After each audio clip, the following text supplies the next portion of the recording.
Welcome to the hottest movie review on the internet today, the A-List Review. I am your host, the Game Changer, Wes Troop, and it's time to go back to the theater. And if Jason Statham fighting a shark wasn't enough for you once, we get to see it again. My review of the 2023 sci-fi action film, Meg 2, The Trench, coming up now.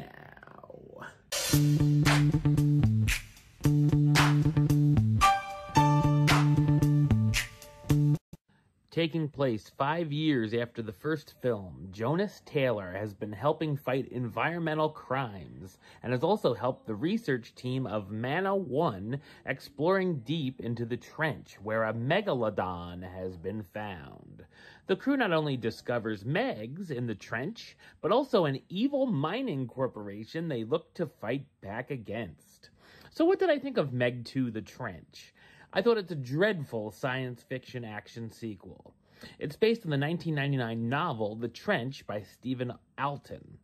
It obviously serves as a sequel to the 2018 movie The Meg, which I didn't really care for either and barely remember anything about, but compared to this sequel, the original film looks like Jaws. It's directed by Ben Wheatley, best known for directing films such as High Rise, Free Fire, and his remake of the Hitchcock film Rebecca. The CGI effects used here look terrible, not just on the sharks, but on the dinosaurs used in the film's prologue.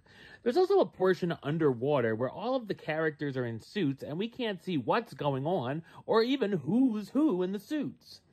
The first half of the film is very boring and spends way too much time dealing with the mining operation and the research center. It almost made me miss the Locust storyline in Jurassic World Dominion. Almost. We do get the shark attacks and battles, but it's not worth sitting through all the other trash for the mediocre action scenes that are only worth watching clips on YouTube. It also deals with the research team seeing if Megs can be controlled, which could have been more interesting, but these ideas fall flat. We also see that Jonas's wife, Su Yin, has died in between the films, and he is raising his stepdaughter, Mei Ying, also with his brother-in-law, Junming, who's also on the Mana 1 team. The jokes are awful, and the dialogue itself is horrendous, giving us yet another film that feels like it was written by AI. Clocking in at just under 2 hours, the film is way too long and could have been edited down by at least a half an hour. I found myself not caring about any of the characters and if they'd make it out okay or not, and in some cases, I rooted for the sharks. The cast are all here for the payday and are all pretty uninspired, and it says something when the best performances come from a Yorkshire Terrier and a parrot. Jason Statham reprises his role as Jonas Taylor, the veteran diver who specializes in deep-sea search and rescue on his latest mission. Shoya Sophia Kai as Mei Ying Zhang, Jonas's stepdaughter who stows away for the adventure. Wu Jing as Juming Zhang, Mei Ying's uncle who took his deceased sister's place in Mana 1. Paige Kennedy as DJ, the engineer at Mana 1, and Cliff Curtis as James Mac McCrady's, the operations manager.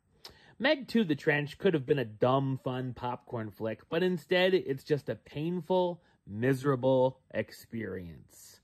Number-wise, I'm going to give it a 2 out of 10. 1 point each for the Yorkie and 1 for the parrot. That gives it the rating of Meg 2, I only got 2 words for ya. Suck it.